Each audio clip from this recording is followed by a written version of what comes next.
I'm Vivian Mercer, and for the past 7 months, I've lit a candle for my husband, at the same time, in the same place, like a ritual to hold on to ashes already lost. Then, yesterday afternoon, in a small flower shop, those ashes suddenly stood up and bargained.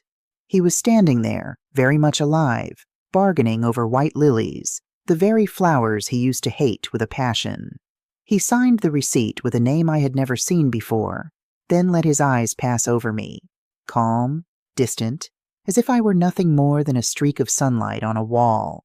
It turns out that for 7 months, I was not lighting candles for a dead man. I was lighting them to bury myself alive in a play whose director had walked off the stage long ago. Is there any pain longer than lighting candles for someone who is still alive? If you were me in that moment, standing in the heavy scent of white lilies, would you walk up and confront him, or quietly turn away? Stay with me through this story, and you'll see just how blind we can be. My legs locked in place, even as the clerk asked if I was all right. My throat tasted bitter, and I couldn't take my eyes off the man casually signing paperwork under the lights. Not one flinch, not one spark of panic from a man who had just seen his wife again after his own funeral. That calm was the most terrifying thing of all. The printed words on the little card beside the bouquet of white lilies pierced my heart like needles. Thank you for making this place a home. Home. That word belonged to the kitchen that smelled like coffee at 6 a.m., to the chair on the porch, to the wool blanket I still hadn't folded since the funeral. And now Russell was using it for some other place, some other woman. Russell. This time he turned fully toward me. The eyes I had shared 40 years of marriage with now looked at me with no familiarity at all, yet no real distance either. He looked at me the way someone looks at a problem that showed up outside the plan. Do you need help, ma'am? His voice was still polite, still respectable, as if I were just a stranger accidentally standing in his way. You are Russell Mercer. Russell's silence then was not surprise. It was irritation at being bothered by someone uninvited. I don't know who you are. You need to sit down for a minute. That used to be the voice that comforted me when I was sick or shattered by bad news about Ethan. But right then, that gentle tone felt like a velvet-covered blade, using the trust of the past to turn me into a madwoman in front of strangers. His hand rested on the counter, those familiar thin fingers incapable of lying. You hated lilies, I said. You always said the smell gave you a headache. Even that truth was met with the same calm cruelty. The silence between us was no longer the silence of two strangers. It was the silence of a man calculating which lie might be heavy enough to crush the truth that had just been spoken aloud. Russell turned to the clerk and casually handed over his card. On the screen, a name appeared that had never existed in my life. Martin Vale.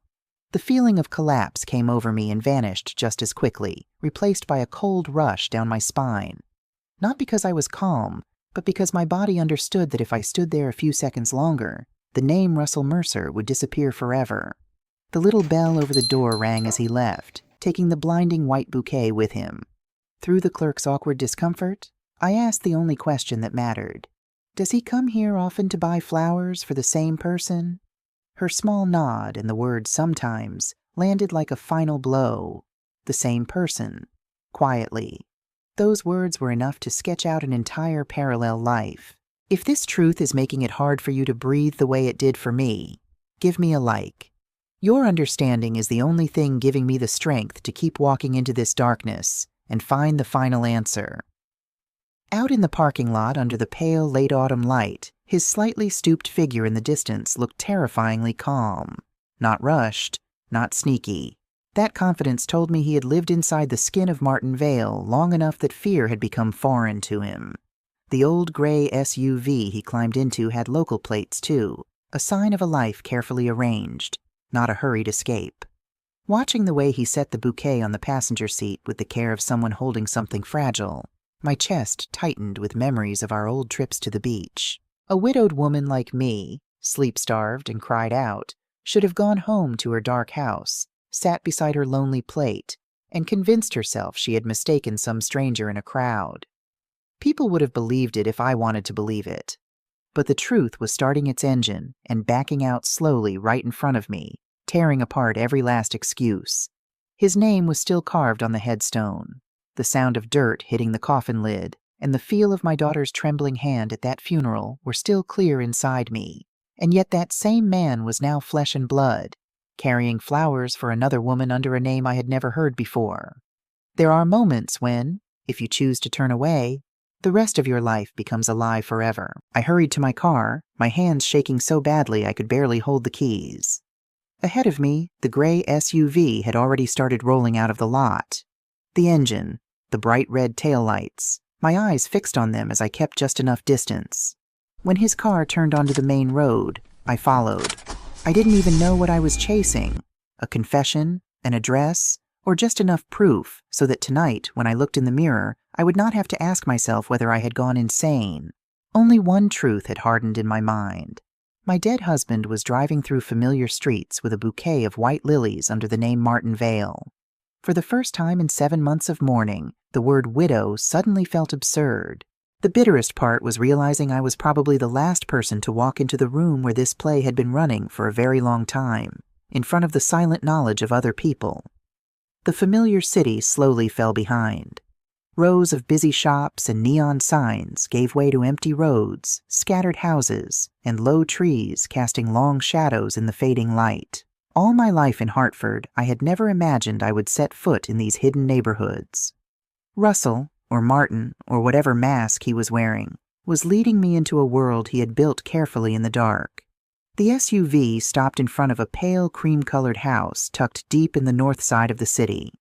Everything there, from the low white fence to the thin metal wind chime, looked carefully tended, but it was the pale blue curtains behind the glass that made my heart twist.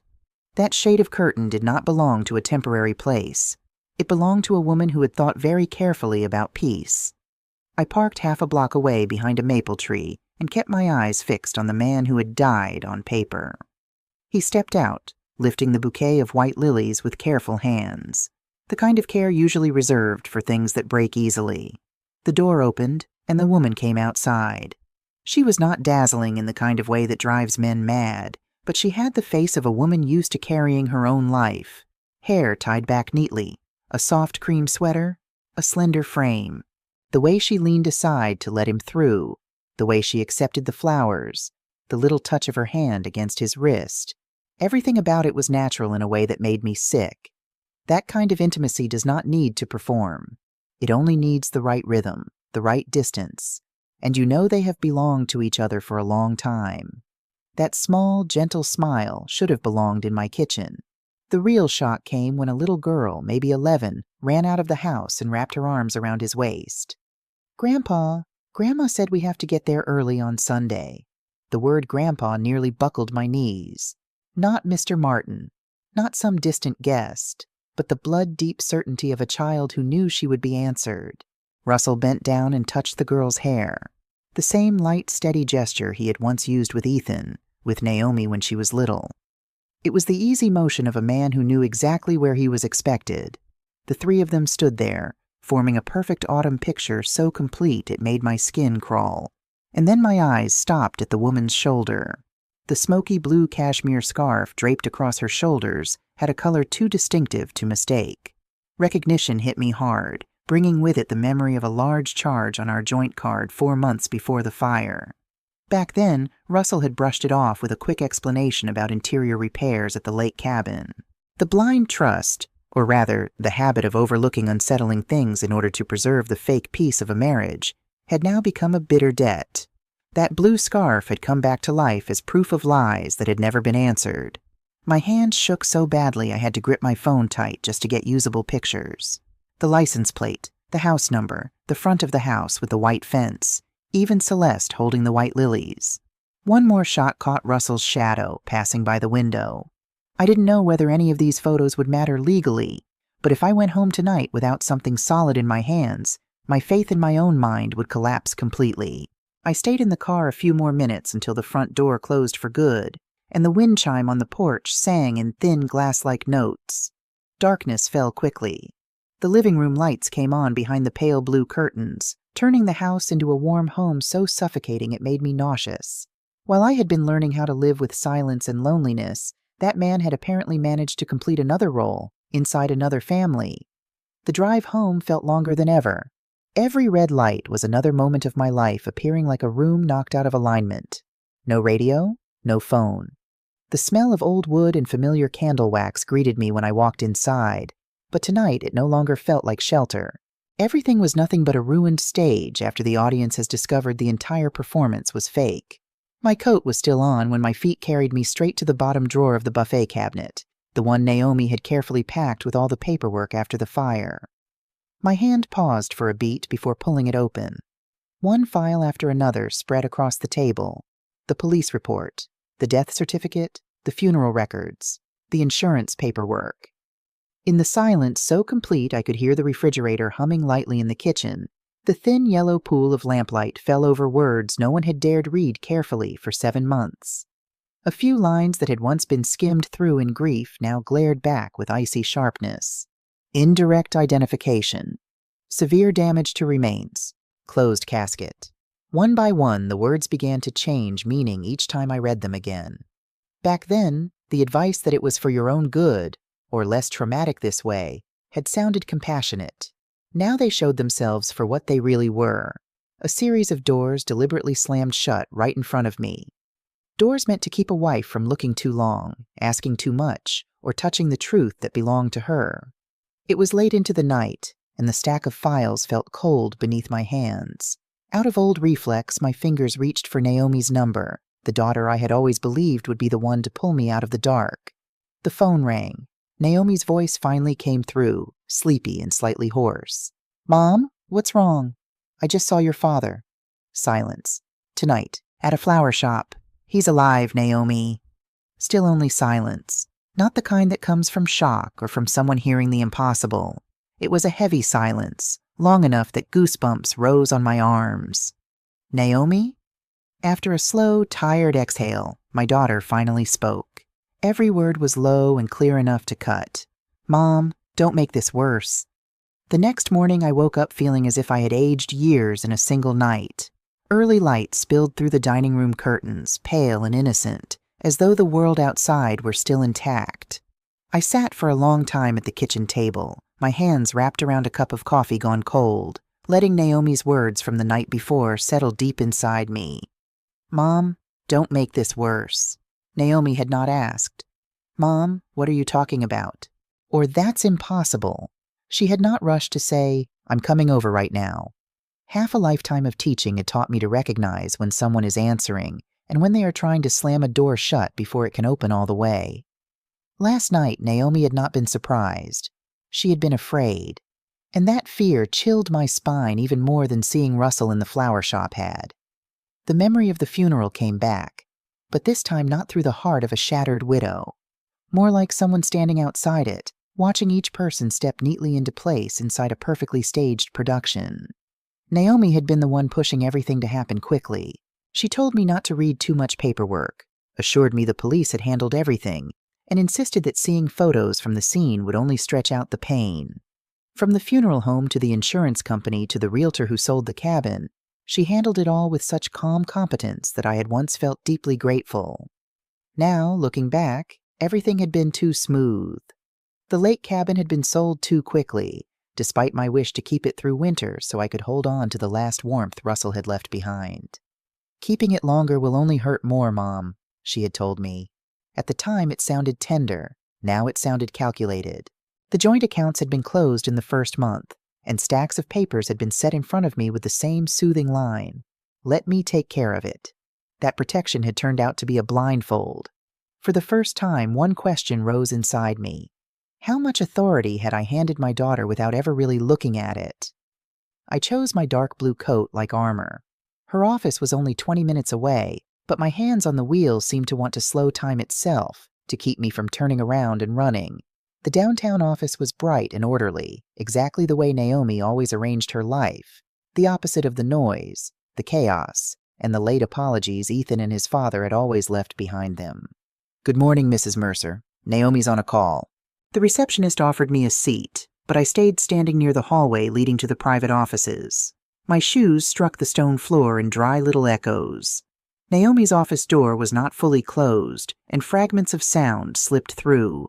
Every instinct I had as a mother told me not to listen. But then Naomi's voice came through, low and tight, each word pushed through clenched teeth, and my feet stopped where they were. "I already told you, don't let Mom see him." The world around me froze. A distant voice answered from the other end of the call, too faint to make out, but Naomi responded immediately, fast and hushed. "No, not right now. Let me handle it." My chest closed up. Even my breath felt frozen. And then the door swung open. Naomi stepped out, still holding her phone, her face not yet able to hide the strain. The second she saw me, her expression changed in a single beat. It was not ordinary surprise. It was panic, flashing out, and then immediately crushed beneath a gentleness so polished it looked unreal. "Mom?" Her voice was feather light, the kind of sound I would have believed was sincere concern just 2 days ago. "Why are you here without telling me? When I called last night, you never once asked me where I saw your father. You told me not to make things worse. No, you told me not to make things worse." She eased the office door shut behind her in one smooth motion, as if trying to stop some secret from spilling into the hallway. "You're very upset right now." "I was upset last night. Right now, I'm clear." "Mom, sit down first. You're starting to sound just like your father." That landed exactly where it needed to. Naomi's shoulders stiffened. She glanced toward the reception desk, then lowered her voice. "This is not the place for this." "Then where is the right place after everything has already been arranged the way you wanted?" "Mom, you don't understand all of it." "Then explain it to me." Silence stretched between us. In her eyes, I could still see the girl she had been 20 years ago, the one who always tried to keep the family from falling apart whenever Russell and Ethan clashed, the one who believed that if she was calm enough and capable enough, everything would be fine. But now that perfect shell had cracked wide open. Naomi lifted a hand and ran it through her hair, a rare gesture from someone who was truly losing control. "I have a client right now. I'll come by the house tonight." "Did you come here to tell me the truth, or to prepare for the things I'm not supposed to know?" What answered me was silence. Naomi stepped closer and put her hand on my arm as if I were the one who needed steadying. "Please trust me this one time." Her hand rested on the fabric of my coat, the same hands Russell had once led across the street when she was little, now standing between her mother and the truth like a door that could speak. A gentle but firm motion as I removed her hand was the only answer I had for her right then. "Tonight. But if you still choose to soothe me instead of telling me the truth, then don't blame me if next time I don't ask you at all." The drive home sank into silence. No radio, no music, only the words I had just heard repeating in my head, slow and ice cold. "Don't let Mom see him." That was not the language of protection for a fragile mother. It was a quiet order from people who already knew the terrible truth waiting behind the door. 7 o'clock, then 8.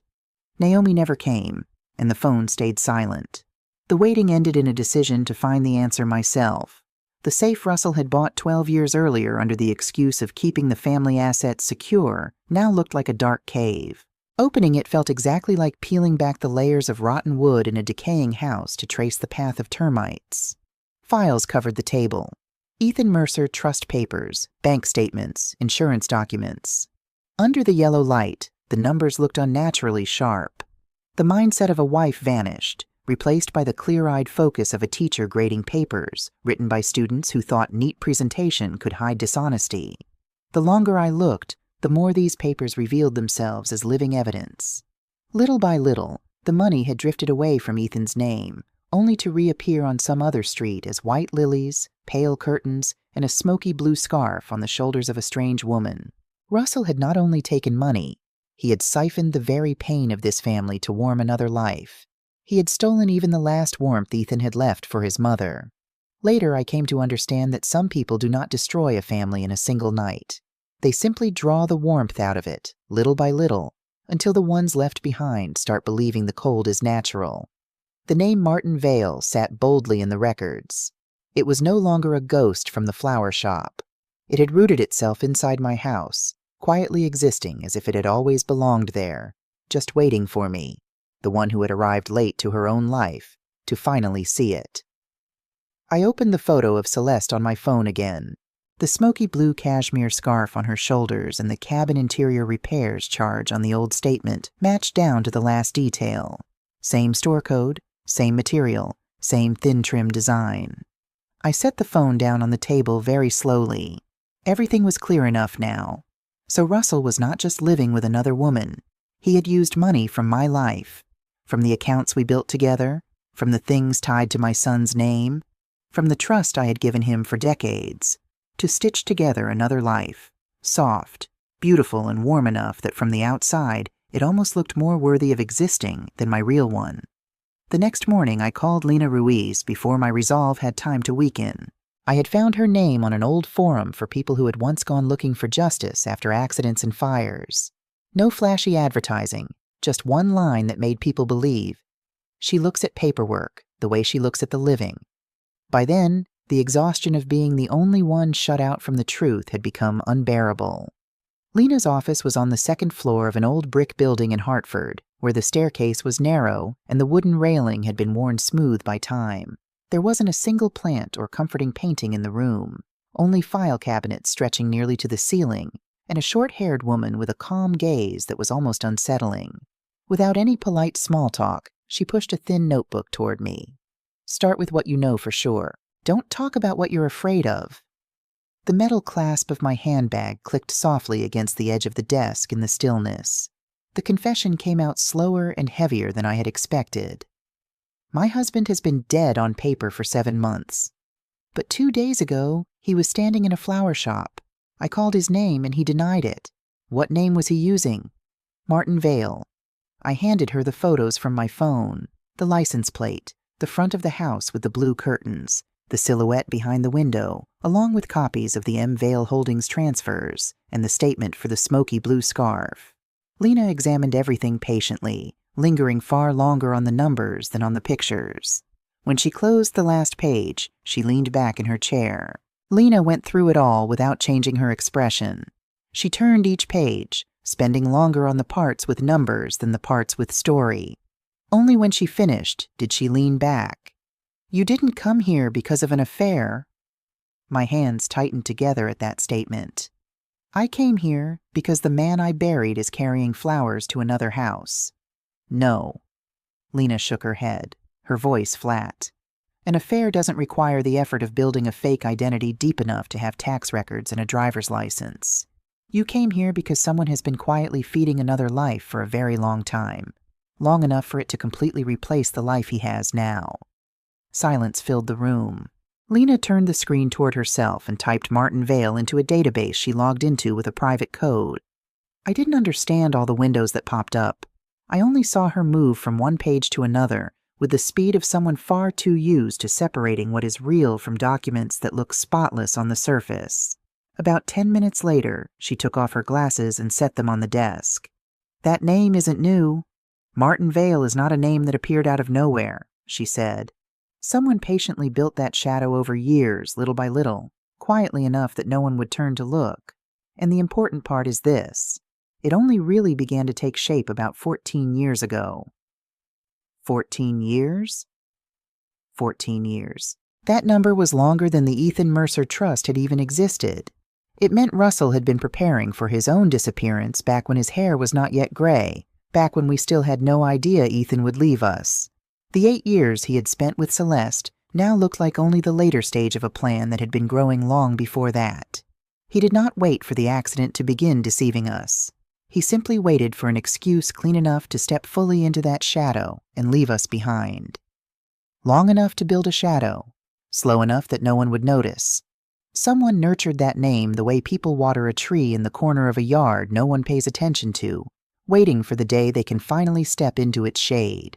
The photo of Russell walking through the doorway with the blue curtains now looked like an indictment.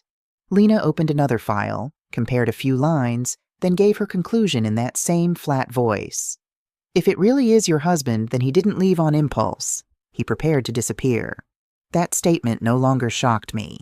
After the flower shop, after the scarf, and after Naomi's reaction, each new truth only spread the cold inside me farther. It no longer knocked me off balance.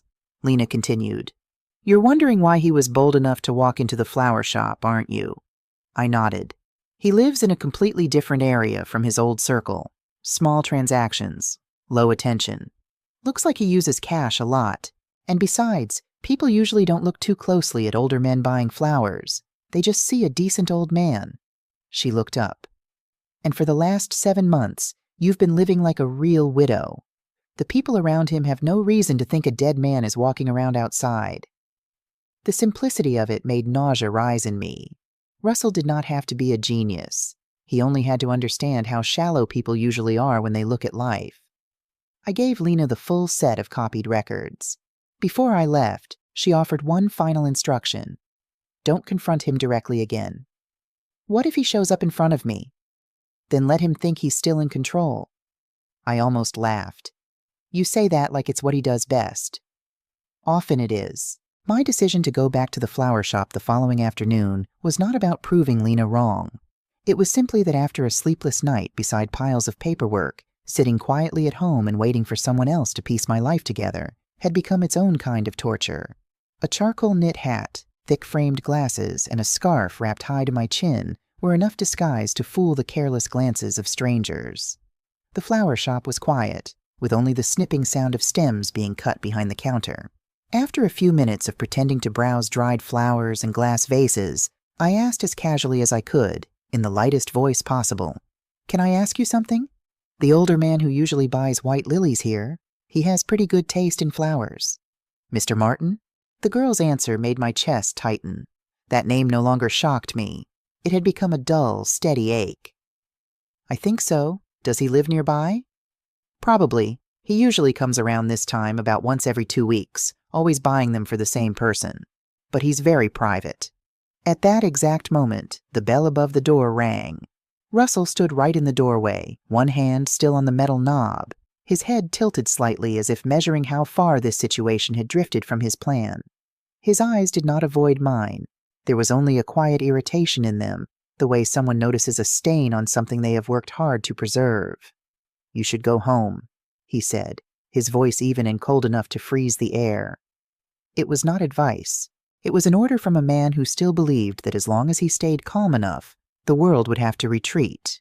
From that distance, Russell did not look at me like a wife, or even like a stranger. He looked at me like a situation that needed to be contained cleanly before it spread. That calm had been his weapon for 40 years. He never needed to shout or rage. He only had to remain the more reasonable one, and everyone else would start to look hysterical, unstable. The shop door closed behind me without another word between us. My hands, stiff with cold, gripped the straps of my bag. Outside, the late afternoon sun had dropped lower, and the wind slipped through the thin collar of my coat with the same sharp chill as the truth I had just come face to face with. That night, the phone rang. Lena's voice came through the moment I answered, without a word of greeting. "I found the last pieces, and you need to hear this very clearly. He's not just having an affair." Lena's statement pressed on my chest like a heavy weight through the long white night. "He prepared to disappear from your life years ago. When betrayal reaches that level of careful calculation, the pain no longer explodes. It turns into something colder. It feels like every memory in the house has suddenly shifted on its own, making what once felt familiar turn strange and suspicious." On Sunday morning, the church received me with its usual quiet atmosphere. Ever since the funeral, coming back here had always been hard, because sometimes the gentle concern of other people is the very thing that drains you the most. It reminds you of that title, poor widow, the woman who lost the final support of her life and whom everyone pities. But today, I did not walk in to find peace. I came to get a clear look at the woman in that house with the pale blue curtains. The smell of old wood and faint coffee drifted through the hall. Shoes tapped lightly over the stone floor between hushed conversations. I chose a place in the back pew, enough to see everything without drawing attention. And then she appeared. Celeste sat 3 rows ahead. Beside her was the little girl in a blue dress, her hair neatly brushed. Celeste's hand rested on the child's shoulder. A soft, natural gesture from women who are used to caring for others in the smallest ways. She sat straight and quiet, occasionally leaning down to adjust the girl's collar with the humble air of someone trying to live decently. Hatred rose in me, but not because she seemed monstrous. On the contrary, It was that calm, ordinary, almost proper normalcy that disturbed me most. The truth should have arrived wearing a face ugly enough to hate easily. If Celeste had seemed smug or showy, maybe my heart would have felt lighter. But instead, she looked too much like the kind of piece I had spent decades preserving for Russell. A perfect replacement, so perfect it was suffocating. People slowly spilled into the courtyard after the service ended. Morning sunlight stretched thin across the stone steps outside the church, catching Celeste as she held her granddaughter's hand and stopped by the cookie table for the fundraiser. She whispered something that made the little girl laugh brightly. By then, I was standing close enough to know there was no turning back. I waited until the girl ran off toward the other children before I slowly walked over. "Excuse me."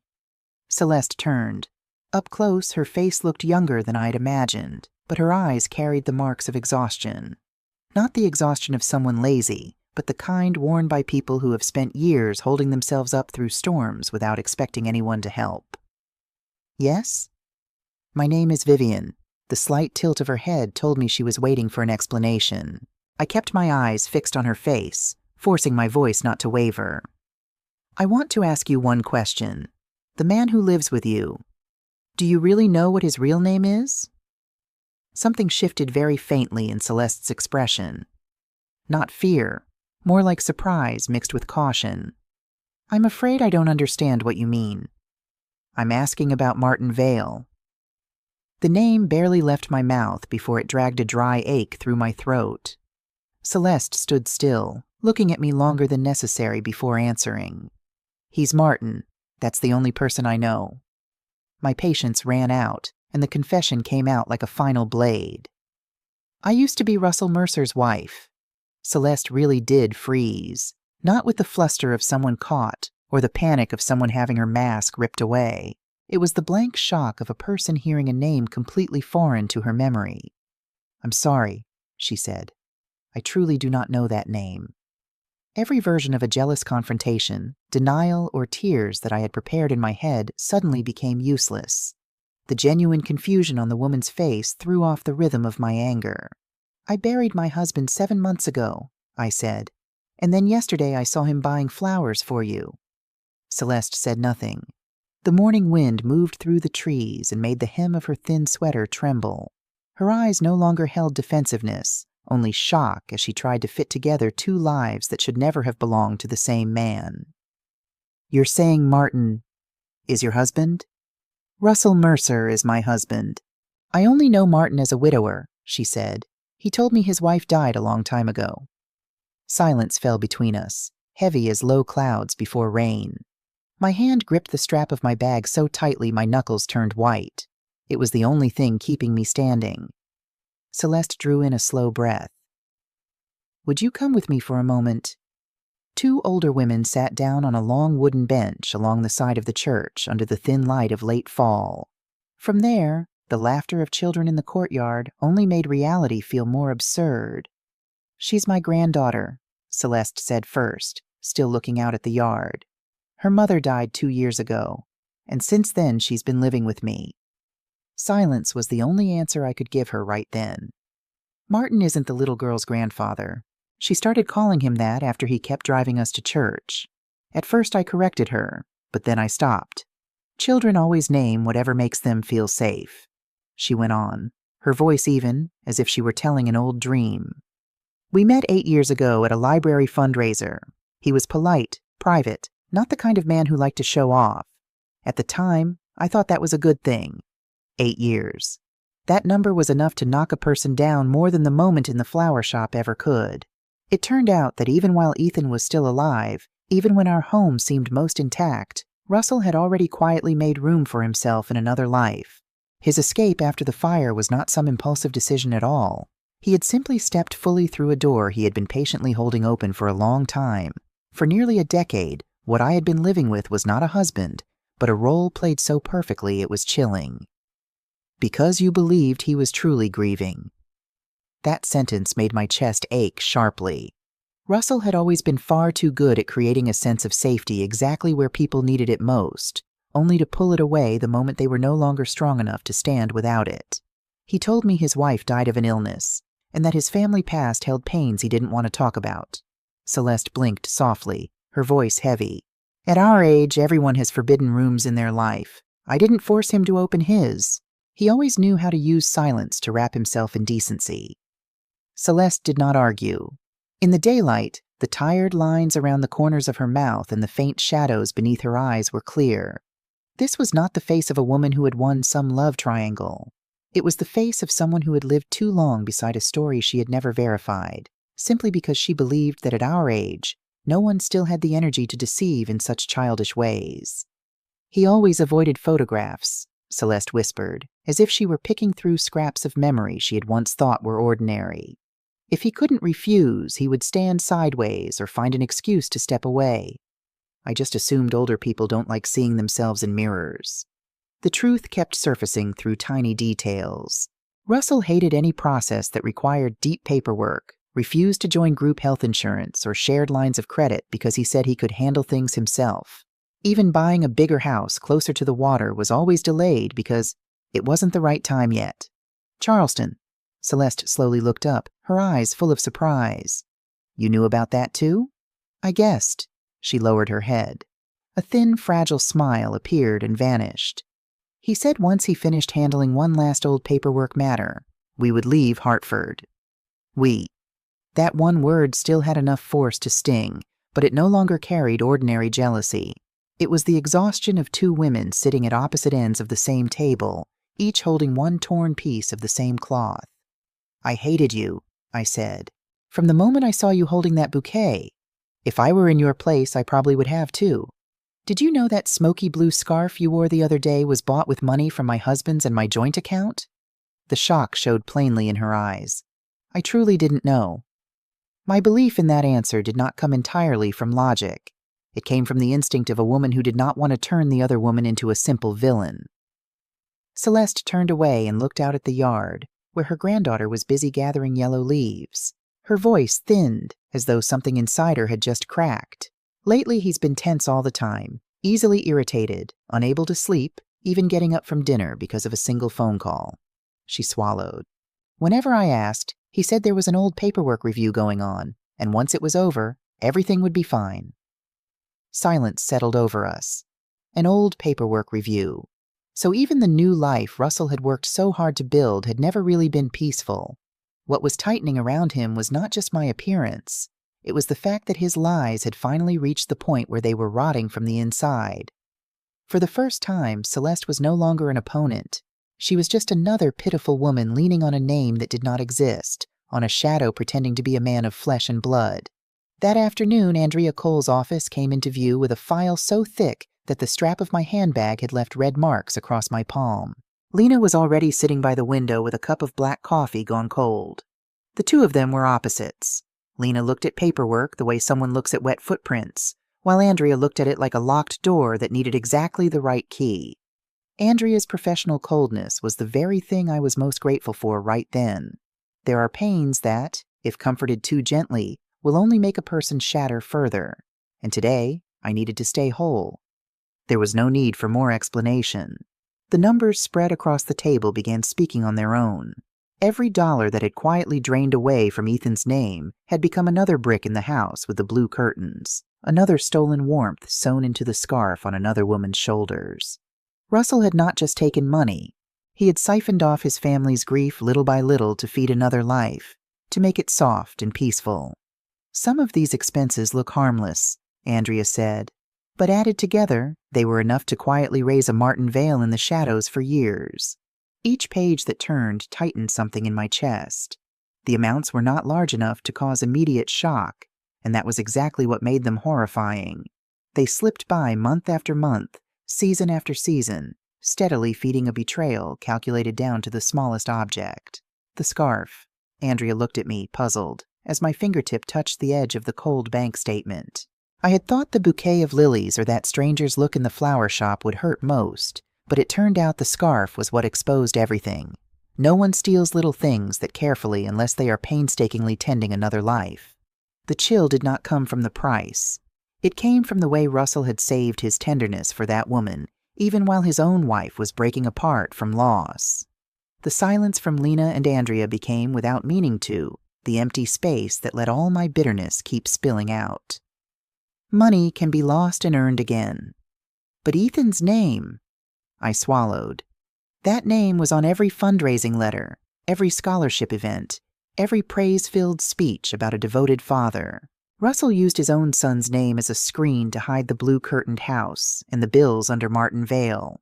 Andrea lowered her voice, a rare kind of gentleness from a woman who usually worked only with numbers. I know. No, I said. You only know it on paper. I know Ethan slept on his left side. I know Naomi used to be so afraid of thunder she'd climb into her brother's bed.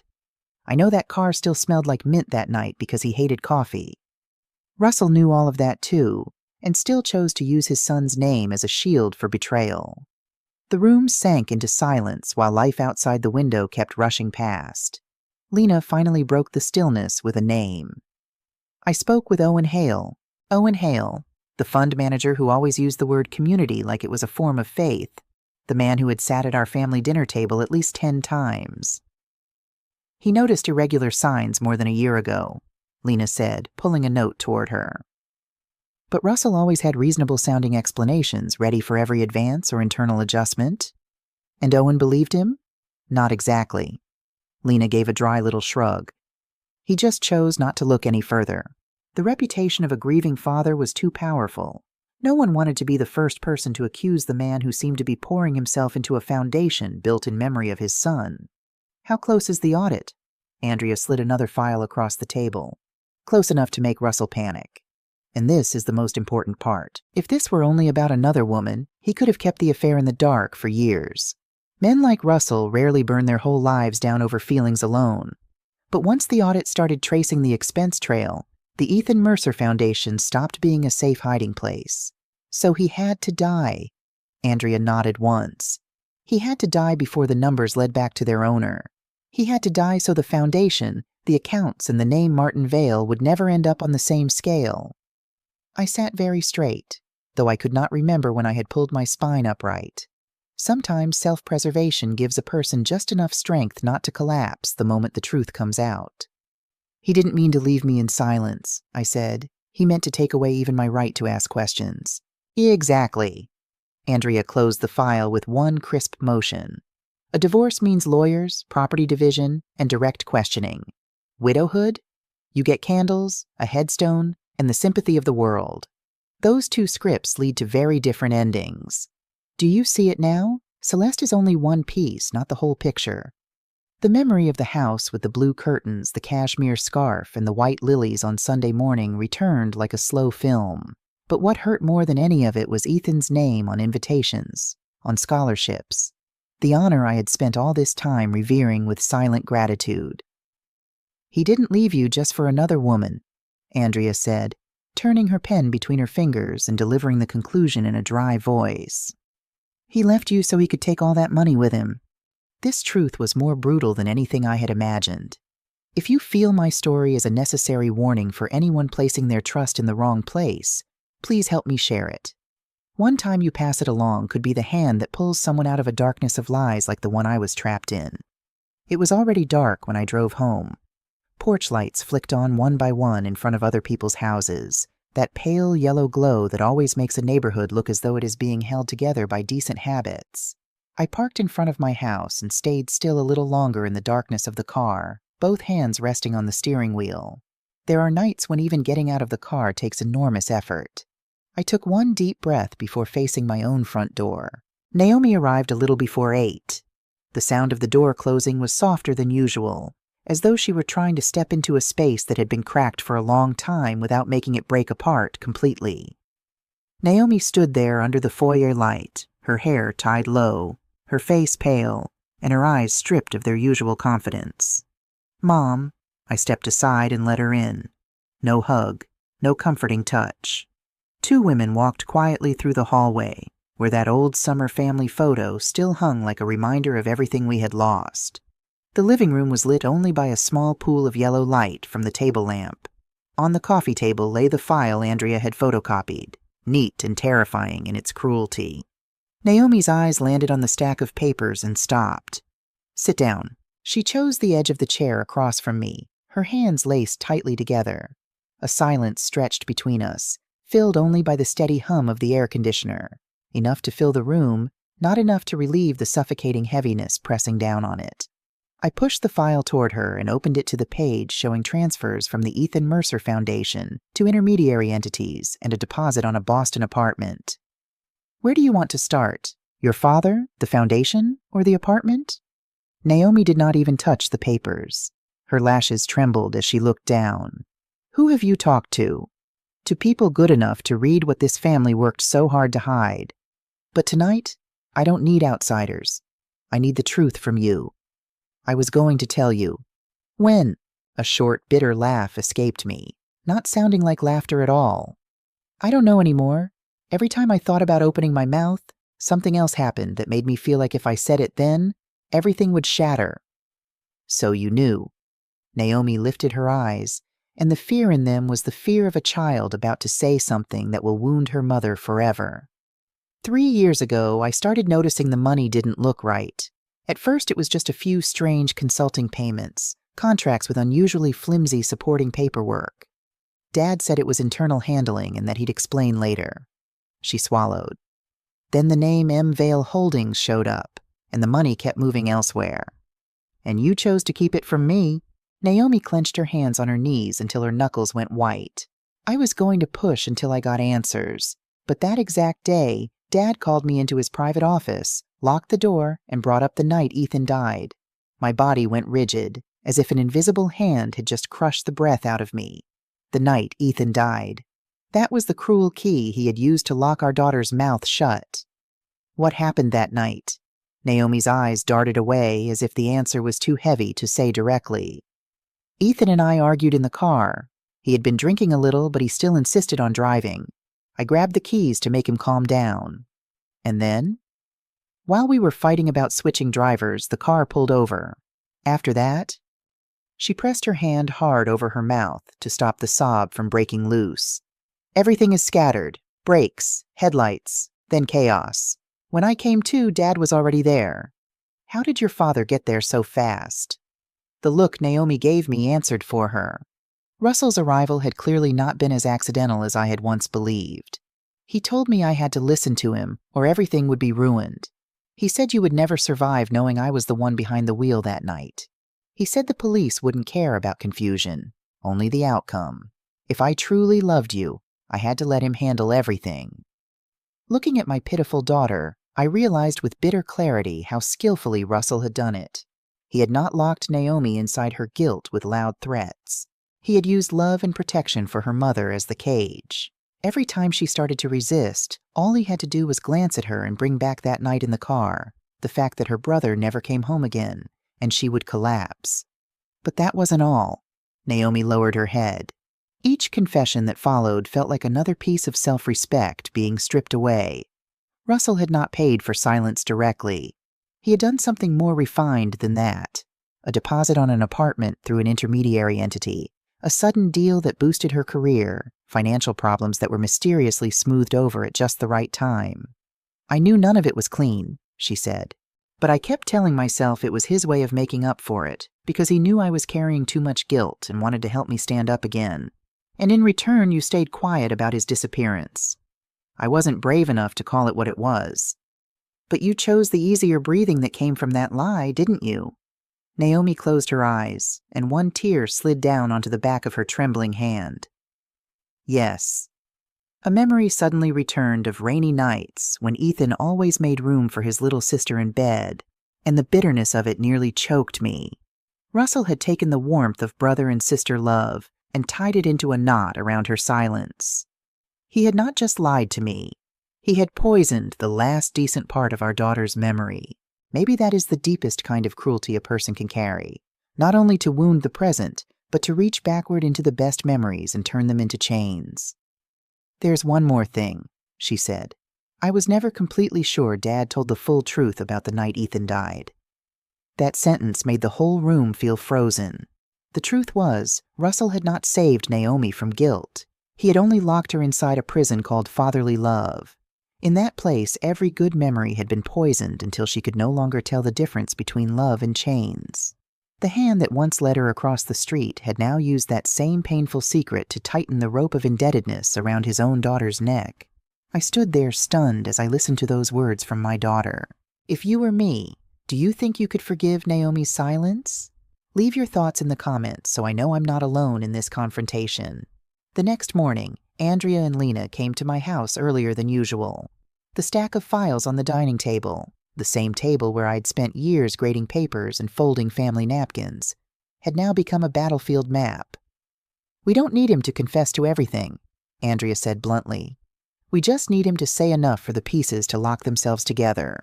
To make the case solid, we needed 3 things: an indirect admission, proof that Martin Vale was still active, and a link between the flow of money and the fake paperwork.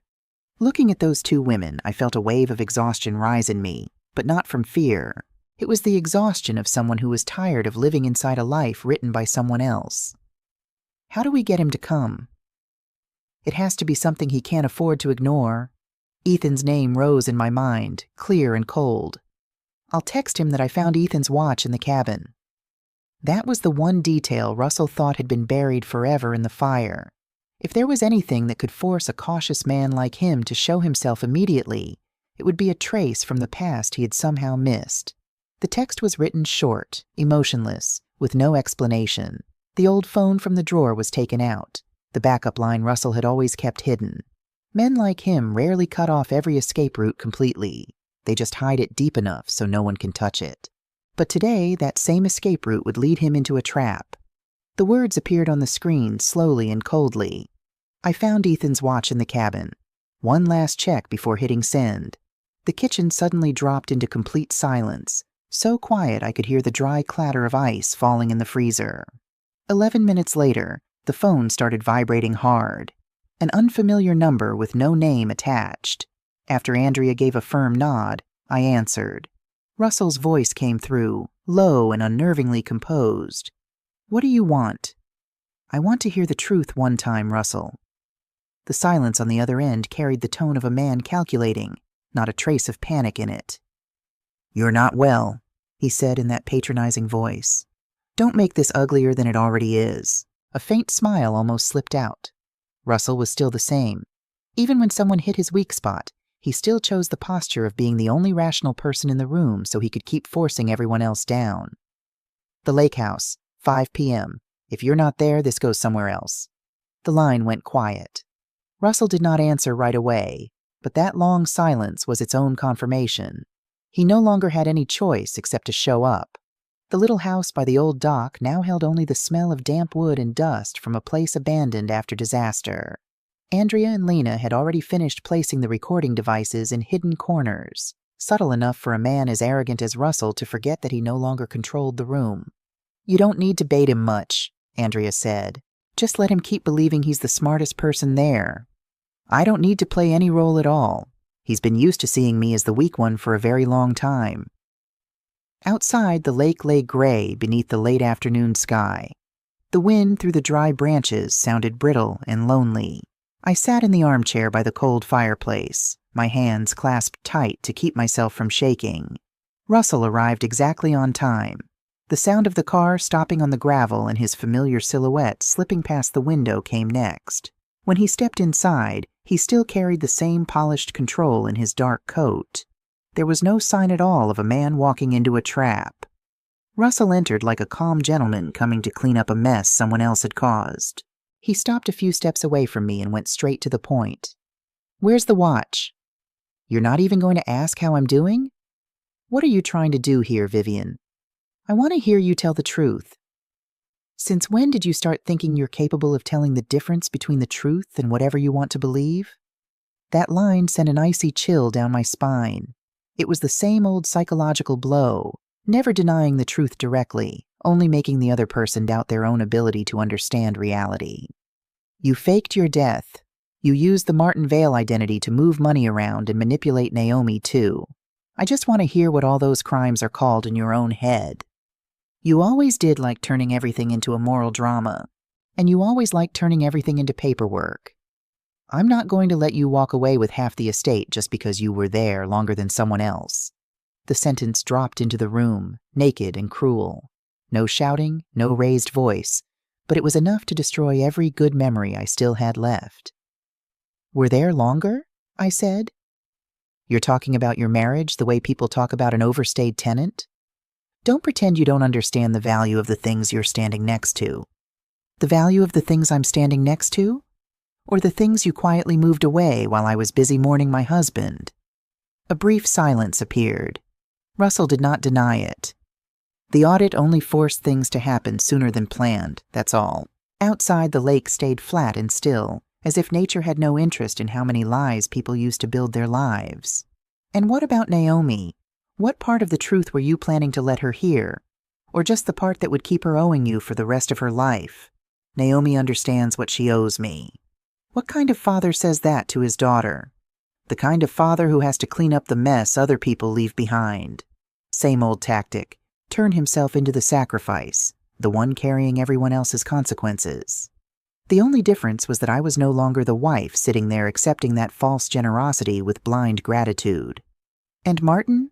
What does Martin owe you?" "Martin is the only one who still has a future." In that moment, Andrea's words rang in my head more clearly than ever. Russell had not left me just because of another woman. He had stepped into a new identity the way a man steps through an emergency exit, carrying the money and the chance to start over without paying for anything he had done. "You know what the worst part is?" I said. "Not the betrayal. It's the way you make other people believe their pain is weakness, while your cruelty is just reality." Russell looked at me for a long time, then answered in a slow voice that was almost gentle. "I didn't kill you with a gun or a knife, Vivian. I just told you a story painful enough for you to bury yourself in it." That sentence should have shattered me, but strangely, it brought a deep calm instead.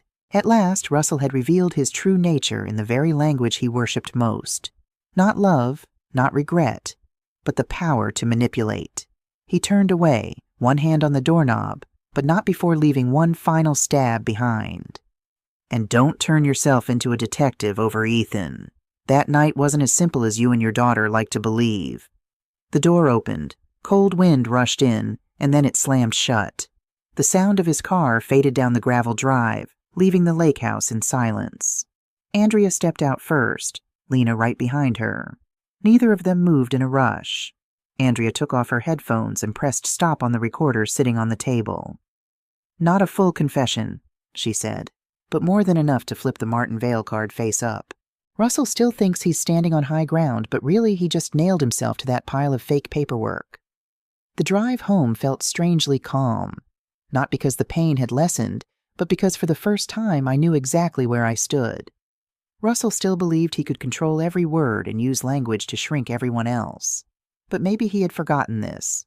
Once the truth takes shape, all it needs is one beam of light at the right moment, and the shadow will betray its owner all by itself. The next morning, Andrea called with a plan sharper than ever. "We're not filing anything just yet. If we do, this becomes nothing more than a dry legal case.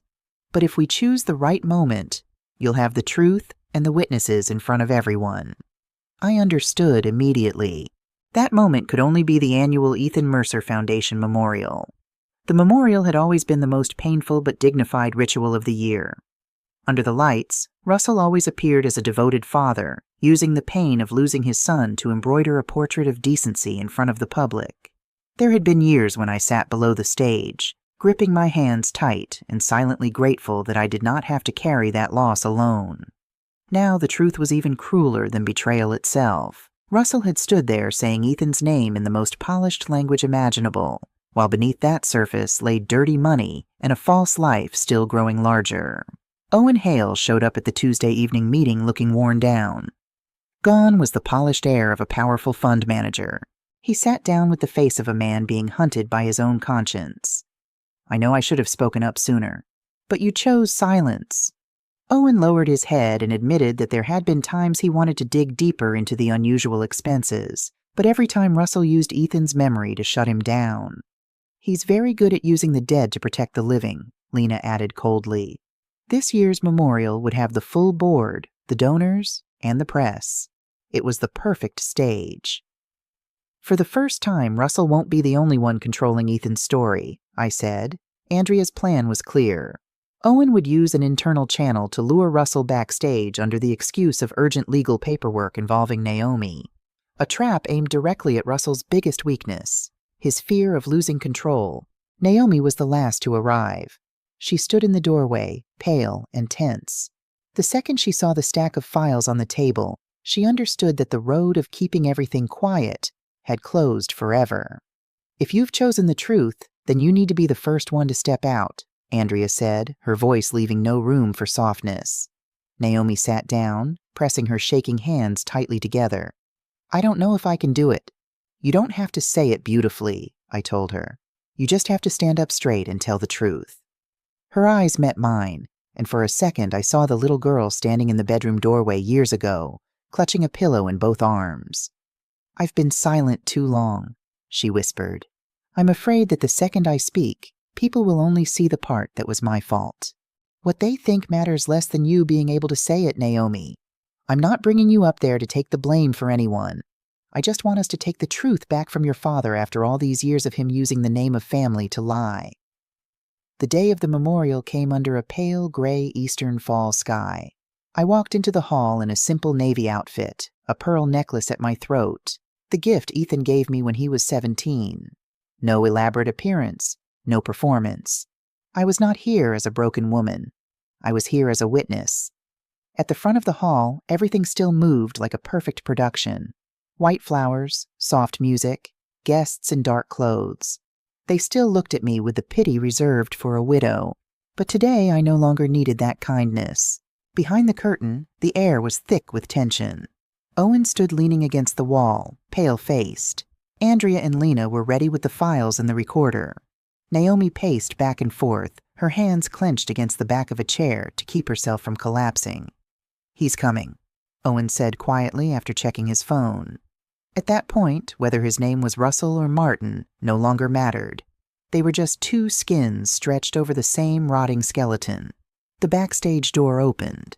Russell walked in with the annoyed look of a man who believed he had come to fix some subordinate's mistake. He saw Owen, then Naomi, and finally me. A tiny shift passed across that perfectly controlled face, so slight only someone who had lived with him for nearly 40 years would have noticed it. "What is all this supposed to be?" he asked, his voice low but full of authority. Andrea stepped forward without an ounce of softness. "Some of the foundation paperwork needs to be clarified immediately. I don't work with strangers. I'm not a stranger to you anymore, especially when your voice is sitting inside my recorder." The control disappeared from Russell's eyes. At that exact moment, the opening music from out in the hall began to play. The guests were already seated. The memorial, Russell's greatest performance, was about to begin. Naomi turned to me. Her lips were trembling, but her voice had found its steel. "It's time." I nodded. She stepped out from behind the curtain and walked toward the podium in front of hundreds of startled eyes. The whole audience still thought this was part of the annual memorial program. No one knew that in just a few seconds, the Mercer name would mean something entirely different. Naomi stood at the microphone and drew one slow breath. I remained in the shadows behind the curtain, watching my daughter's face glow beneath the white lights, this time, to tell the truth. "I'm sorry," Naomi began, her voice trembling at first, but quickly finding its strength. "Today's program is not going to go the way you expected. This foundation was built on real pain, but with money that wasn't clean. My family let the dead feed the reputation of the living." A ripple of murmurs moved through the room like a wave, then suddenly died away between the rows of seats. That was when I stepped out. I did not rush to take the microphone. I simply placed each stack of documents down slowly on the wooden podium. The sound of paper folders hitting the surface was dry and sharp, echoing like the knock of a truth that had been imprisoned for far too long. My fingertips brushed the pearl necklace Ethan gave me. The coolness of the pearls did not make me shiver now. It helped me stand straight. I was not here for revenge. I was here to bear witness. When the name Martin Vale and those numbers showing siphoned money appeared on the screen, the whole room seemed to stop breathing. The respect people had once given Russell did not shatter loudly. It simply slipped out of the room, little by little. I looked at Russell standing there among the people who had once seen him as the very image of decency. For the first time in nearly 40 years, he was no longer the shadow hanging over my life. In front of me now was only an aging, exhausted man, still trying to cling to a false identity to escape the truth of who he really was. In that moment, the one being set free was not only Ethan, but me too. Celeste sat in the front row, the bouquet of white lilies in her lap, now looking like the remains of a belief that had just died. When Russell turned to her, searching for one last place to hold on, Celeste did not cry, and she did not stand up. She quietly set the bouquet on the floor, a gentle but final gesture, as if giving back something that had never truly belonged to love. When she lifted her eyes to him, the look on her face was the look a person gives a ghost that has haunted her life for 8 years. No one answered him. Not Owen, not Naomi, and not me. Even Martin Vale's calm could no longer hold up in this room. Russell was not brought down by shouting or by the tears of a betrayed wife. He collapsed, because at last there was no one left willing to stand between him and the truth. The stage light still shone straight on Russell, but from that moment on the play ended in the suffocating silence of the whole hall. Everything he had worked so hard to hide began to come apart. Accounts were frozen, assets were reviewed, and the quiet streams of money started flowing back in the other direction, as if they had only been waiting for the day they would be called by their real names. The investigation moved forward coldly. Fraud, forgery, embezzlement. One dry phrase after another appeared in the papers, exposing the deep crack beneath that polished surface he had hidden behind for so long. Behind those numbers were whole lives bent out of shape. Mine, Naomi's, Ethan's, and even the woman in that house with the pale blue curtains. Celeste left not long after the memorial. No arguments, no final scene for him to cling to. She packed her things, took her granddaughter, and firmly locked the door of the house that had once been lit by dirty money and lies. Maybe what hurt Russell most was not the loneliness, but losing the illusion that he still deserved a home after everything he had done. Naomi chose to face things instead of running from them. She signed the papers, gave her statement, and accepted the damage to her career and reputation as a necessary price. The luxury apartment she had once been proud of was now nothing more than a stained memory, a place where every square foot echoed with the sound of silence bought with money. Naomi did not ask for forgiveness, and I was grateful for that. She stood in the wreckage created by her own choices and accepted the consequences as they moved through her life day by day. But for the first time in years, I saw that my daughter was truly living again, instead of being just an extension of fear. Russell tried to speak to me only once, in the courthouse hallway. His coat was still neat, but the clean composure he had always worn on his face was gone. He looked like a man who had spent too many sleepless nights and still had not found a story good enough to save himself. "Vivian, please," he said as I walked past. "We were a family." I looked at him without anger and without trembling. In front of me was only a bare human being now, with none of the carefully arranged light left to protect him. "No, I was a family. You were only in it to take what you needed." He stood there, stunned. I kept walking, and for the first time in my life, I no longer felt like a shadow was following me. At some age, people finally understand this. The deepest pain is not being left behind. It is realizing someone was never truly there to begin with. The Ethan Mercer Foundation was completely restructured after that, separated from Russell's name. No more of his voice on stage. No more image of the grieving father used to drain the memory of his own son. At last, Ethan's name was returned to its rightful place. Not as a cover, but as a clean act of remembrance. Every debt to the past had finally been paid. There was only one last place I needed to go before I could truly begin again. The day I went back to the cemetery, the wind was stronger than before. The headstone was still there, silent in the wind. I was the one who had changed. When I set down the final candle, I realized I was no longer speaking to a husband or to a memory. I was only saying goodbye to the part of my life that had pressed on my chest for so long that I had once mistaken it for something natural. Naomi stood beside me, her eyes fixed on the line of bare trees ahead.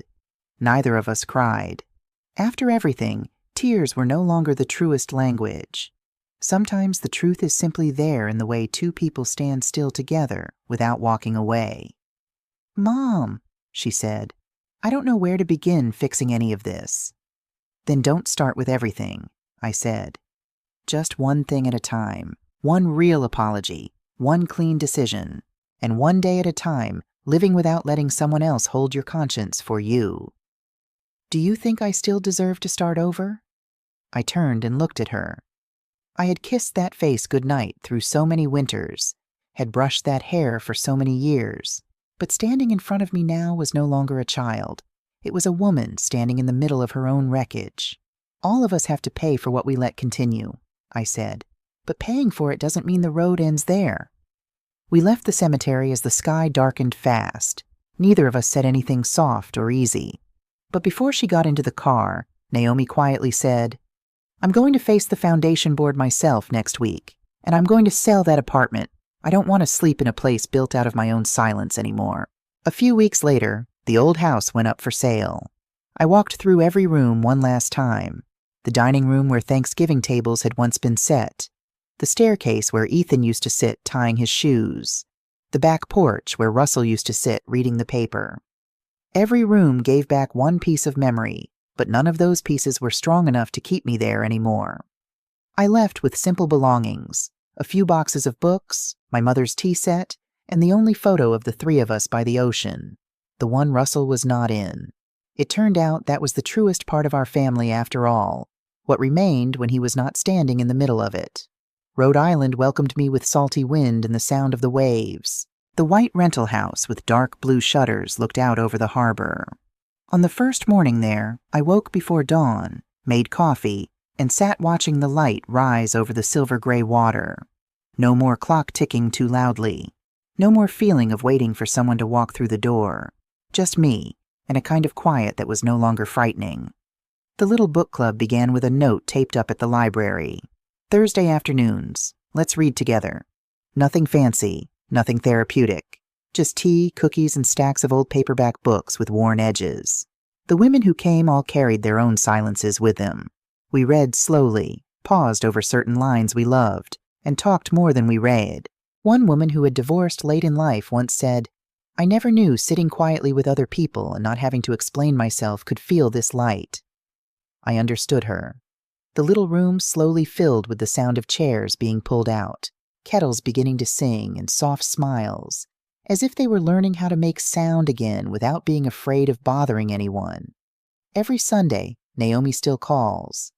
The calls are short, never sentimental.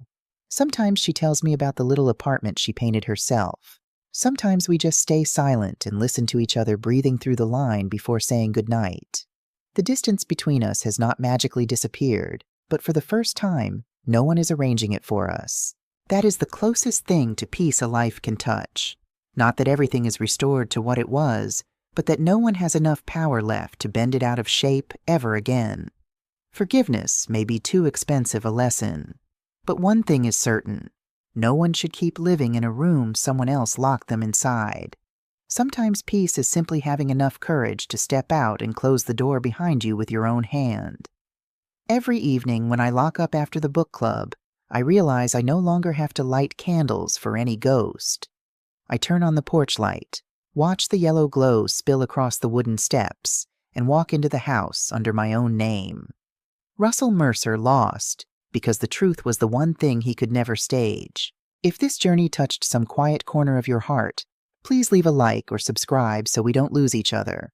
I'm still here, waiting to hear your story in the comments.